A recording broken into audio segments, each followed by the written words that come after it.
Greetings gastronauts, this is KeefCooks, I'm Keith, and today I'm going to investigate a few different ways or a few theories of how to make Yorkshire puddings, and I'm also going to try making dairy-free Yorkshire puddings.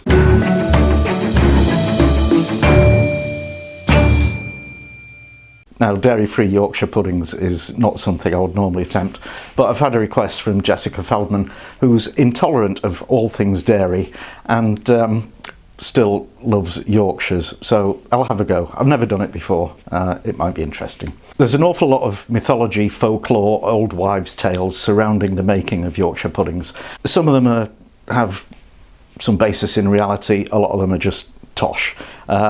And I was going to actually just try and investigate all of those and, you know, do a million Yorkshire puddings and spend the whole weekend doing it. But it turns out it's already been done by Lopez-Alt on Serious Eats in an excellent article, which will be linked somewhere. So it's made the job a little bit easier. But I am going to try two different alternatives. One is cooking them in metal containers and the other is cooking in silicone container, which is what I've been using recently and which hasn't been giving the greatest results really. So we'll see what happens, and we'll also see what happens with the dairy-free version. Wish me luck. Now, ingredients for the Yorkshire puddings: I've got 150 grams of plain all-purpose flour, 200 mils of semi-skimmed milk, half a teaspoon of salt and 4 eggs. Now, seeing as we're being a bit scientific, that's 200 grams of eggs once we've taken them out of their shells. And you should note that egg size classifications are different around the world. That's a European medium egg, which will weigh between 49 and 56 grams. Other countries do vary. And the liquid, you can substitute some of that milk for water, but probably not more than 20%. And all we need to do now is mix that all together. So I'll just put the flour in a bowl and the salt, stir those together. Now add the eggs, and smash up the yolks and stir them in. And now stir in the milk. Actually whisk it in because we want this to be quite smooth. You might want to do this in a blender, but I'm not going to because I'm washing up today. Just whisk it till you've got no lumps left in it. Not easier said than done. Now, critical point. There's always been debate about whether you should rest your Yorkshire pudding batter or not, and apparently you should, and the longer the better. In fact, Kenji recommends resting it overnight in the fridge. That's a bit more time than I've got, but I'm going to let that stand for 2 hours and then we'll cook them. Now, the ingredients for the vegan version, the dairy-free version: I've got 115 grams of self-raising flour.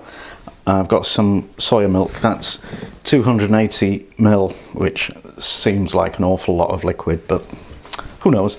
And a quarter teaspoon of salt, and the magic ingredient, 55 ml of aguafaba. Now, you may have heard of aguafaba, you probably haven't. It's the magic egg replacer. It literally means bean water, and it's actually the liquid from a can of chickpeas, garbanzos, and nobody seems to know quite why it has this magical property of being able to behave like egg white, but it does apparently, so that's what we're going to use. So, having lived in Spain, I can't talk about soy milk without having a little smirk to myself, because there's a joke. Well, in Spanish, if you say soy Keith, it means I'm Keith. So what if soy milk was just milk introducing itself, eh? Hadn't thought of that, as yet. Okay, so to make the batter, same as the conventional batter, stick your flour in the bowl, put your salt in, give it a stir, add the egg replacer, como se llama? Soy milk. And the soy milk. And whisk until smooth. Well, this is ridiculously runny. I think I'll just go and check on the interwebs to make sure I copied down that recipe properly. Well, that's what it says in the recipe. And you know what? I just don't believe it. So I'm going to put some more flour in, because I don't want to waste this stuff. I know that thin batter won't work. That might work. That's, no, it's still too thin. Honestly. Okay. I think that'll do.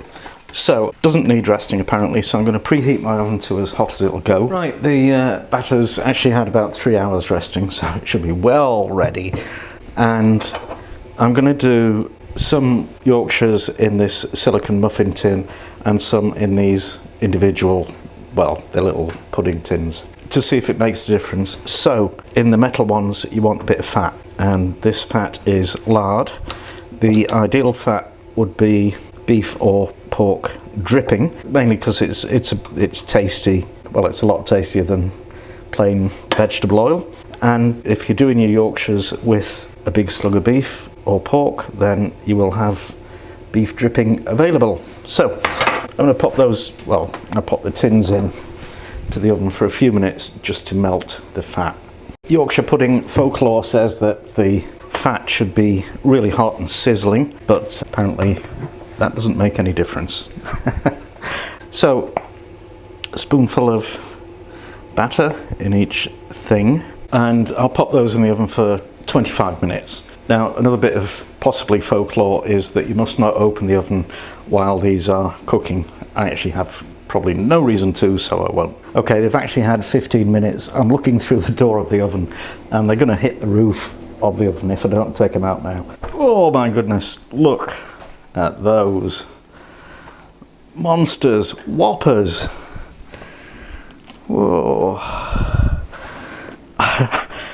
Do you know, I think these are actually too tall, because, you know, we want a cup that you can pour your gravy in, but wow, that is amazing. So let's just taste one. Well, this is a bit odd.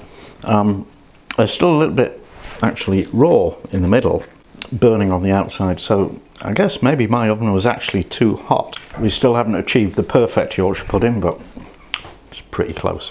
Looking at them again, the ones that I did in the metal tins have actually got a cup kind of structure, so you can pour your gravy into those.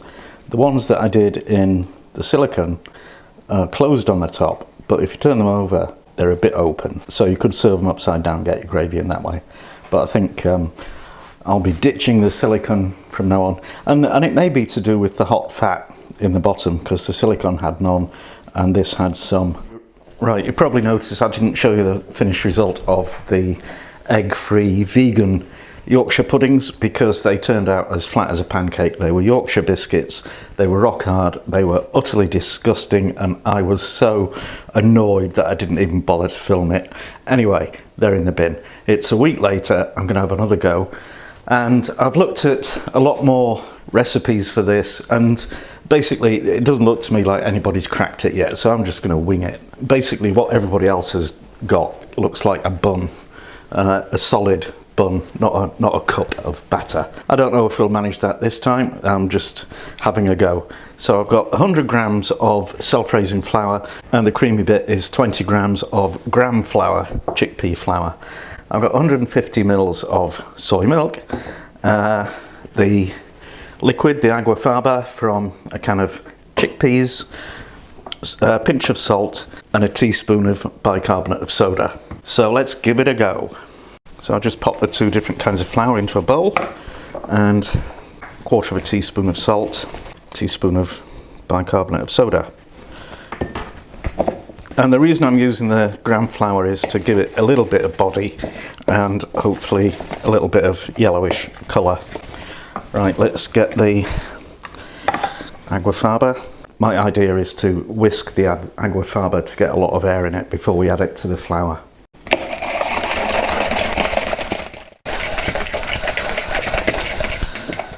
Okay, that's nice and frothy. So let's add the milk to the flour, stir that in. And I've got the oven preheating to 210 degrees Celsius for a fan oven, 230 if it ain't. Okay, and let's fold in the frothy aguafaba and try not to stress about how liquid this mixture is. Now, we learned from the previous experiment that metal tins are way better than silicone ones, so I'll use those, and I've got a little bit of rapeseed oil in the bottom of each one, so I'll put that in the oven to preheat for a bit. 1.5 tablespoons of batter in each one. Right, and that goes in the oven until it's ready.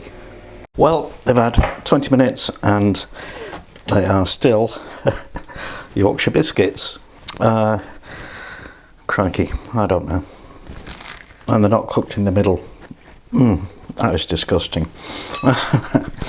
Okay, sorry vegans, maybe another time. Now, I don't want to end this video with another disaster of unrisen Yorkshire puds, so I'm making another batch of the regular Yorkshire puddings, the carnivorous version. So I've made up half the quantity of batter that I had originally. Well, I'm going to make 8. I've got 8 tins. So these have got fat in them, and also I'm going to bake them in a slightly cooler oven than I used previously. So this is set on 200 degrees Celsius, it's a fan oven, and that would be 220 for a non-fan oven. Because the first version, they rose terrifically, but they were a little bit, shall we say, scorched on the outside and a little bit underdone on the inside. So hopefully cooking them for a bit longer and a bit cooler should solve that problem. Wish me luck. Right, they've had 16 minutes and look at these beauties. Wow. I am impressed, especially by that one. That is a whopper. And even the little weedy ones in the corners are pretty fabulous. So I declare that a success. That's how you make perfect Yorkshire puddings. And that's that. I hope you enjoyed it. Now you can get the full recipe on my website, KeefCooks.com, and there should be a link kicking around on the screen over there or down there. And if you haven't already done so, please subscribe to my channel. Link. And talk to me. Leave comments, make requests, keep it civil and friendly or I will ban you. And thanks for watching and see you next time.